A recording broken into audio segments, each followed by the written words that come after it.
नमस्कार दोस्तों, आशा करता हूं कि आप सब लोग बेहतर होंगे। स्वागत एक बार फिर से आप सभी का एससीएस एकेडमी में। दोस्तों, मेरा नाम है पंकज शर्मा और डिस्कस करता हूं मैं आप लोगों के साथ इस क्लास में एमपीपीएससी प्रीलिम्स के सिलेबस को। दोस्तों, एमपीपीएससी प्रीलिम्स के सिलेबस के 10वें यूनिट पर हम लोग वर्तमान में डिस्कशन कर रहे हैं और पिछले लेक्चर में हम लोगों ने मध्य प्रदेश के साहित्यकार वाले टॉपिक के अंतर्गत प्रमुख आधुनिक भारत के साहित्यकारों के बारे में डिस्कशन किया था। उनके बारे में कुछ इंपॉर्टेंट बातों को, फैक्ट्स को जाना था, जहां से एग्जाम में क्वेश्चन देखने को मिल सकता है। उनकी रचनाएं और उनकी प्रसिद्धि के कारण को भी हम लोगों ने देखा था। अब हम लोग जिन साहित्यकारों पर चर्चा कर चुके हैं उनमें हम लोगों ने माखनलाल चतुर्वेदी जी की बात की थी, हमने सुभद्रा कुमारी चौहान की बात की, बालकृष्ण शर्मा नवीन की बात की, हमने शरद जोशी जी की बात की, गजानन माधव मुक्तिबोध की बात की, मुल्ला रामू जी की बात की, भवानी प्रसाद मिश्र, डॉक्टर शिव मंगल सिंह सुमन, आचार्य नंद दुलारे वाजपेयी, डॉक्टर बशीर भद्र, कामता प्रसाद गुरु और कवि प्रदीप। इन सभी के बारे में हम हमारे पिछले लेक्चर में डिस्कशन कर चुके हैं। आज हम जिनके बारे में डिस्कशन करेंगे दोस्तों, वे हैं गिरिजा कुमार माथुर साहब, चंद्रकांत देवताली जी, नरेश मेहता, बाल कवि बैरागी जी, प्रभु दयाल श्रीवास्तव जी के बारे में बात करेंगे, हरिकृष्ण देवसरे, श्री कृष्ण सरल के बारे में बात करेंगे, अटल बिहारी वाजपेयी जी, उनकी राजनीतिक यात्रा, उनकी रचनाएं, साहित्यिक रचनाएं, सब पर हम लोग आज बात करेंगे। अनिल माधव दवे जी, द्वारका प्रसाद मिश्र, माधवराव सप्रे, अमृताल बेगड़, श्री केशव प्रसाद और विद्यार्थी डॉक्टर रघुवीर सिंह, इन सभी के बारे में आज हम डिस्कशन करने वाले हैं।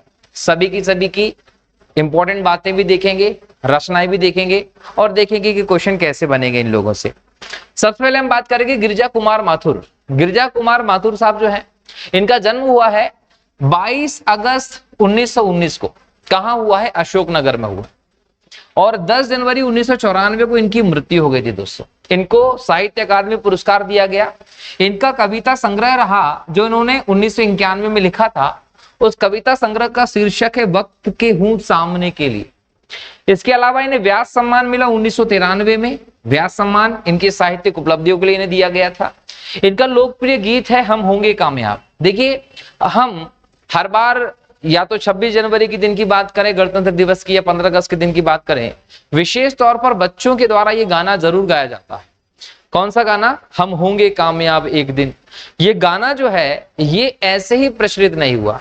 इसके पीछे जो मुख्य काम रहा है वो गिरिजा कुमार माथुर जी का, जिन्होंने इस गाने को रचा है और आज हमारे देश में लोगों के लिए प्रेरक गीत के तौर पर यह गाना चलता है। खासकर बच्चों में विशेष अवसरों पर यह गाना बहुत ज्यादा प्रचलित है। वो इस गाने को तरह तरह की स्थिति में जरूर गाते हैं। दोस्तों, क्लियर है? चलिए, तो ये गाना आप लोगों को ध्यान रखना, इंपॉर्टेंट क्वेश्चन एग्जाम में आ सकता है। नेक्स्ट, इनकी रचनाओं की बात करें तो नाश और निर्माण इनकी एक प्रमुख रचना रही। इसके अलावा मंजीर, मंदा, धूप के धान, शिला पंख चमकीले, मैं वक्त के हूं सामने, मुझे और अभी कहना है। ये सभी के सभी इंपॉर्टेंट रचनाएं हैं माथुर जी की, ध्यान रखिएगा। नेक्स्ट हम देखें दोस्तों, तो अगला है चंद्रकांत देवताले जी। चंद्रकांत देवताले जी का संबंध बैतूल से है। जौलखेड़ा गांव है। यहां 7 नवंबर 1936 को चंद्रकांत देवताले जी का जन्म हुआ। दीवार पर खून से लकडुग्गा हंस रहा है, पत्थर की बेंच, उजाड़ में संग्रहालय, हड्डियों में छिपा ज्वर, भूखंड ततप रहा है। ये सभी की सभी रचनाएं जो है वो चंद्रकांत देवताले जी की हैं। एग्जाम में यहां से क्वेश्चन पूछ सकता है। कहां के हैं ये? बैतूल के हैं। नरेश मेहता 15 फरवरी 1922 को शाजापुर में जन्मे हैं। इनकी प्रमुख जो पत्रिका है उसमें आप कृति और चौथा संसार को देखते हैं। चौथा संसार पत्रिका जो है, इसकी जो संपादन का काम है वो इंदौर से होता है। ये हिंदी की दैनिक पत्रिकाएं दोस्तों, याद रखिएगा। और इनकी रचनाओं को लेकर इन्हें 1992 में ज्ञानपीठ पुरस्कार भी मिला हुआ है।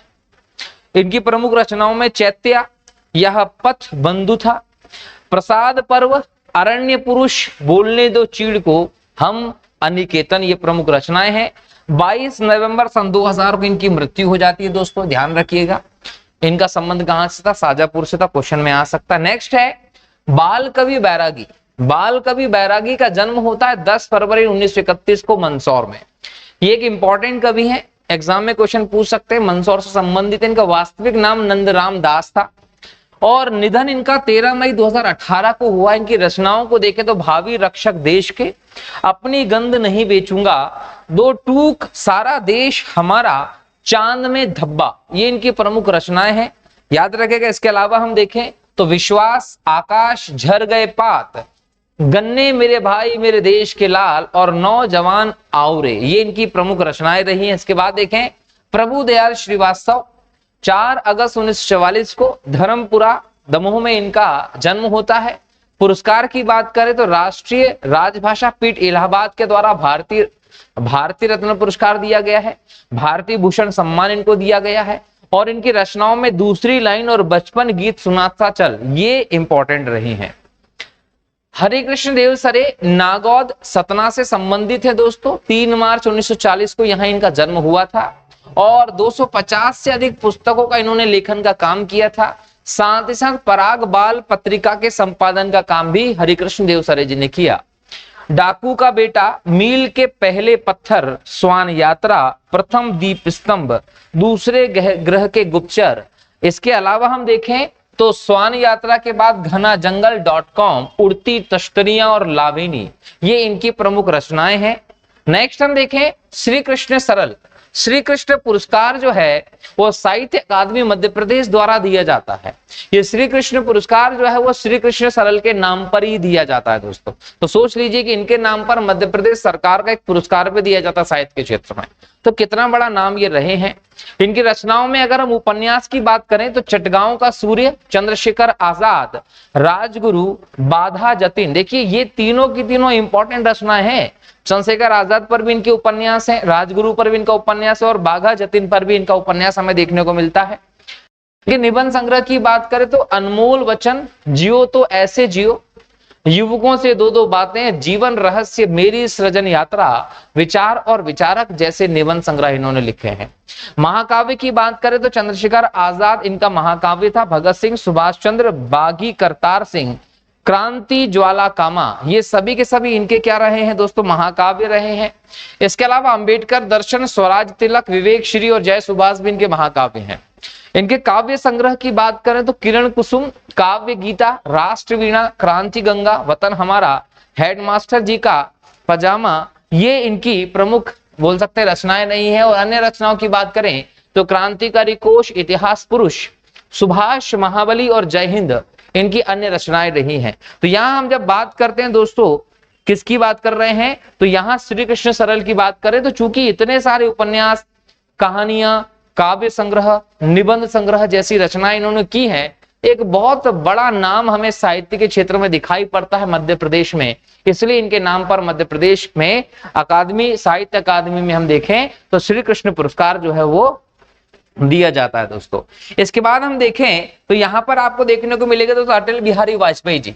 याद रखिएगा अटल जी भारतीय भूमि के वो सपूत रहे हैं, वो महापुरुष रहे हैं जिन्होंने भारत के स्वतंत्रता संग्राम में भी हिस्सेदारी, जिन्होंने आजादी के बाद भारत के विकास में भी इंपॉर्टेंट काम किया। जैसे ही बीजेपी की स्थापना होती है उसके अध्यक्ष भी बनते हैं बीजेपी में और भारत के प्रधानमंत्री के तौर पर भी हमें दिखाई पड़ते हैं। हम इन्हें भारत का विकास पुरुष कह सकते हैं दोस्तों। जब हम अटल बिहारी वाजपेयी जी की बात करते हैं तो याद रखिएगा कि 25 दिसंबर को 1924 ग्वालियर में इनका जन्म हुआ था। 25 दिसंबर जो है वो अटल जी का जन्म दिवस है और हर साल 25 दिसंबर को राष्ट्रीय सुशासन दिवस, गुड गवर्नेंस डे के तौर पर बनाने का निश्चय नरेंद्र मोदी जी ने किया है और हर साल इनके जन्म दिवस को सुशासन दिवस के तौर पर मनाया जाता है। अब इन्होंने 1942 का जो भारत छोड़ो आंदोलन रहा उसमें भी एक इंपॉर्टेंट रोल प्ले किया था मध्य प्रदेश ग्वालियर क्षेत्र से। इसके साथ साथ हम देखें कि ये कवि रहे हैं और प्रखर वक्ता के तौर पर हम इन्हें देखते हैं। एक राजनेता के तौर पर हम बीजेपी के महानतम नेताओं में अटल जी को देखते हैं दोस्तों। और हिंदी में इन्होंने अपनी रचनाएं की थी दोस्तों, तो हिंदी भाषा में इनकी बोल सकते हैं कि एक बहुत बड़ी पकड़ थी। जब इनकी पत्रिकाओं की बात करेंगे दोस्तों तो यहां से भी क्वेश्चन पूछता है। एक है राष्ट्र धर्म, दूसरा है पंचजन्य, तीसरा है वीर अर्जुन। ये तीनों को तीनों इंपॉर्टेंट पत्रिकाएं हैं जिनका संपादन का जो काम है वो अटल जी ने किया था दोस्तों। अटल जी को कई सारे पुरस्कार मिले, जैसे हम बात करें अटल जी को 1992 में जब नरसिम्हा राव जी की सरकार थी तो अटल जी को पद्म विभूषण मिला था। इसके बाद भारत का सर्वोच्च सम्मान भारत रत्न 2015 में अटल जी को मिला था। जब मोदी जी प्राइम मिनिस्टर बने तो मोदी जी ने प्राइम मिनिस्टर बनने के बाद 2015 में अटल जी को भारत रत्न पुरस्कार से सम्मानित करवाया था। और यहां पर निधन की हम बात करें तो 16 अगस्त को 2018 में अटल जी का निधन हो जाता है। अटल जी लखनऊ की जो लोकसभा सीट है वहां से कई बार सांसद चुने गए। अटल जी भारत के 3 बार के हम लोगों को प्राइम मिनिस्टर देखने को मिलते हैं। हालांकि एक बार का कार्यकाल उन्होंने पूरा किया था 1999 से लेकर 2004 का। इसके पहले हम देखें तो सबसे कम दिन के प्राइम मिनिस्टर के तौर पर भी अटल जी का नाम है। 13 दिन के प्राइम मिनिस्टर रहे थे, सिर्फ एक वोट से सरकार गिर गई थी अटल जी की। उसके बाद अटल जी का जो भाषण था बड़ा भावुक कर देने वाला भाषण था। एक योद्धा के भांति उन्होंने तुरंत अपने पद से इस्तीफा दे दिया, कोशिश नहीं की जोड़ तोड़ की। अगर चाहते तो जोड़ तोड़ करके सरकार को कायम रख सकते थे, लेकिन वो काम अटल जी ने नहीं किया। जिस प्रकार से इंदिरा गांधी ने अपनी सरकार को बनाए रखने का प्रयास किया था और विपक्ष में रहना कबूला, और बाद में फिर मौका मिला।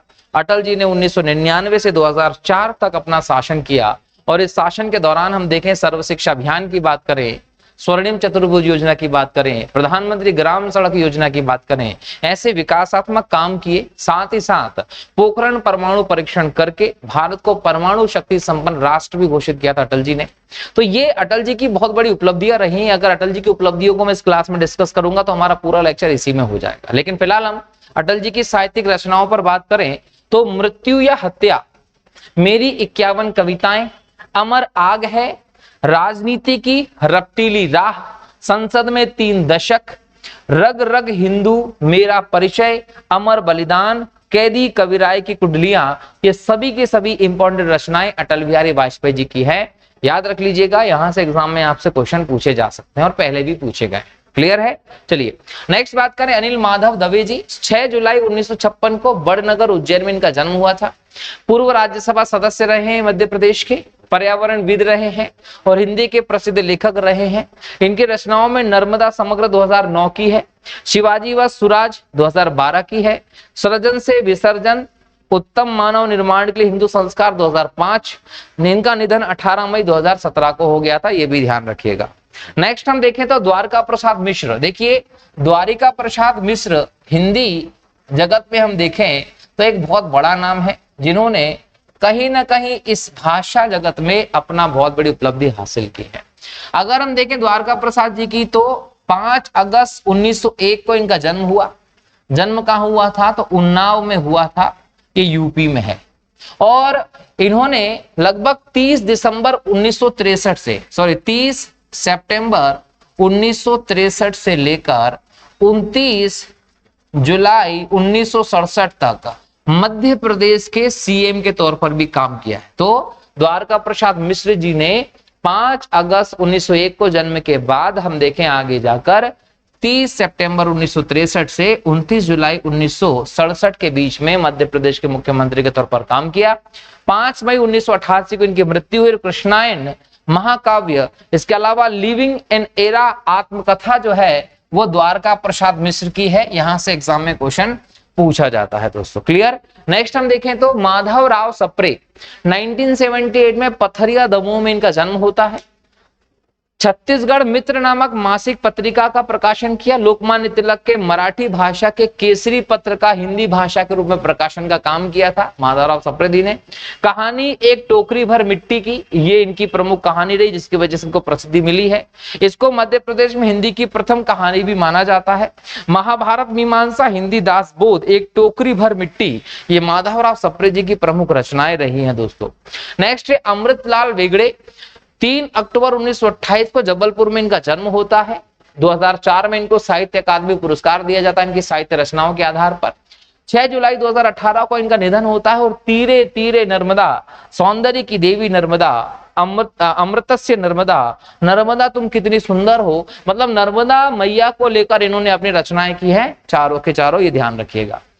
श्री केशव प्रसाद विद्यार्थी की जब हम बात करते हैं तो 15 अगस्त 1920 को जन्म होता है। नारायणपुर कस्बा मल्हारगढ़ रोड मंदसौर जो है यहाँ पर इनका जन्म होता है। इनका कार्य क्षेत्र इंदौर और डिमांड रहा है। नवजीवन साप्ताहिक के संपादक भी रहे पत्रिका के, और 11 अप्रैल 1976 को इनकी मृत्यु हो जाती है। नेक्स्ट है डॉक्टर रघुवीर सिंह। 23 फरवरी 1908 को लदूना सीतामऊ मंदसौर में इनका जन्म हुआ था, और इन्हीं के प्रयासों से नटनागर शोध संस्थान जो सीतामऊ मालवा में इसकी स्थापना की गई थी। पत्रिका की बात करें तो 1926 से सरस्वती, माधुरी, चांद, सुधा, क्षत्रिय और बाल सखा पत्रिकाओं का संपादन काम इन्होंने किया। इनकी प्रमुख कृतियों में मालवा में युगांतर, रतलाम का प्रथम राज्य, मालवा के महान विद्रोह कालीन अभिलेख जो है इनकी प्रमुख रचनाएं रही हैं। इसके बाद हम देखें तो मालती जोशी का नाम आता है, जिनका जन्म 4 जून 1934 को महाराष्ट्र के औरंगाबाद में हुआ था, और प्रारंभिक जीवन में ये इंदौर में इन्होंने अपना कामकाज चालू किया। इनको शिवमंगल सुमन ने इन्हें मालवा की मीरा कहा है, तो एग्जाम में पूछेगा कि मालवा की मीरा किसे कहा गया, तो मालती जोशी को कहा गया है। इन्होंने कई सारी कहानी लिखी, जिसमें वो तेरा घर ये मेरा घर, एक फिल्म भी थी इस पे, वो इनकी कहानी के आधार पर है। मेरी रंग दे चुनरिया, एक और देवदास जैसी इन्होंने कहानी लिखी। इसके अलावा इनके उपन्यास की बात करें, औरत एक रात है, पिया पीर न जानी, रहीमन धागा प्रेम का परख, ये प्रमुख इनके उपन्यास हैं। प्रतिनिधि कहानियों की बात करें तो बेटे की मां, सांस सांस पर पहरा, बैठा प्रतिदिन, कोख का कर्ज, मोहभंग, उसने नहीं कहा, प्यार के दो पल बहुत है, ये इनकी प्रमुख बोल सकते हैं कि प्रतिनिधि कहानियां हैं। राम कुमार वर्मा जी का नाम भी फेमस है। 15 सितंबर 1905 को सागर में जन्मे थे, 1990 में मृत्यु हुई है। एकांकी में इनका महारत थी, इसलिए इन्हें एकांकी सम्राट कहा गया है, और 1963 में पद्म भूषण जो अवार्ड है वो इन्हें दिया गया था। एकलव्य, रेशमी टाई, पृथ्वीराज की आंखें, जौहर, दीपदान, सत्य का स्वप्न, वीर हमीर, चंद्र किरण आदि इनकी प्रमुख रचनाएं हमें देखने को मिलती हैं दोस्तों। इसके बाद मनु भंडारी का नाम आता है। 3 अप्रैल 1931 को भानपुरा तहसील मंदसौर में जन्म होता है। 15 नवंबर 2021 को इनकी मृत्यु होती है। ज्यादा पुराना नहीं है, करंट से कोट कर सकते हैं। बचपन का नाम इनका महेंद्र कुमारी था। इनकी रचनाओं में इनकी कहानी देखी जाती है, एक प्लेट सैलाब, मैं हार गई, 3 निगाहों की एक तस्वीर, यही सच है, आंखों देखा झूठ, अकेली। इसके अलावा इनके उपन्यास में आपका बंटी, तलाक के दर्द को बयां करता बच्चा जो है वो यहाँ पर इन्होंने दर्शाया है। इसके अलावा 1 इंच मुस्कान एक दुखांत प्रेम कथा है, जिसमें अपने पति राजेंद्र यादव के साथ महाभोज नौकरशाही और राजनीतिक भ्रष्टाचार पर आधारित है। इनके नाटक में बिना दीवारों का घर प्रसिद्ध है, और इनकी पटकथाओं में रजनी निर्मला, स्वामी और दर्पण फेमस रहे हैं। इसके बाद हम देखें तो मंजूर एहतेशाम का नाम फेमस है। मध्य प्रदेश के भोपाल में 3 अप्रैल 1948 को जन्म होता है और निधन होता है 25 अप्रैल 2021 को। इनकी कहानियों में हम बात करें तो रमजान की मौत 1973 में प्रकाशित हुई थी, और तस्बीह तमाशा जो है इनकी प्रमुख कहानी रही। इनके उपन्यास की बात करें तो कुछ दिन और, सूखा बरगद, दास्ताने लापता, बशारत मंजिल और पहर ढलते, ये इनकी प्रमुख उपन्यास है। तो ये हमारे बचे हुए साहित्यकार थे मध्य प्रदेश की पृष्ठभूमि से संबंधित जो थे दोस्तों, और इसके माध्यम से एमपीपीएससी प्रीलिम्स 10वें यूनिट में जो मध्य प्रदेश के जनजातीय व्यक्तित्व और मध्य प्रदेश के साहित्य से संबंधित टॉपिक दिए गए हैं वो हम लोगों ने कंप्लीट कर लिए हैं दोस्तों। यहां से 10वां यूनिट पूरा हो जाता है, और इस बात से हम लोग यहां एक चीज समझ सकते हैं कि जो 10वें यूनिट से हमें 10 क्वेश्चन देखने को मिल सकते हैं, लगभग हमने उनका बहुत बड़ा पार्ट, मेरी आशा है कि 10 के 10 क्वेश्चन आपको यहीं से हमारे इस लेक्चर सीरीज से देखने को मिल जाएंगे, वरना 8-9 तो आपको डेफिनेटली यहां से देखने को मिलेंगे। अच्छे खासे नंबर आप कवर कर पाएंगे। यहां से 10वां यूनिट खत्म हो गया। अब अगले लेक्चर में हम लोग 7वीं यूनिट पर काम करना शुरू करेंगे। 7वीं यूनिट के सिलेबस को डिस्कस करूंगा आप लोगों के साथ, और किस प्रकार से हम उस सिलेबस को डिस्कस करने के साथ साथ पढ़ेंगे वो सब चीजें अगले लेक्चर में आप लोगों को बताई जाएगी। तो मिलता हूं अगले लेक्चर में नए यूनिट के नए टॉपिक पर चर्चा को लेकर। तब तक के लिए बहुत बहुत शुक्रिया दोस्तों। जय हिंद, जय भारत, वंदे मातरम दोस्तों, जय श्री राम।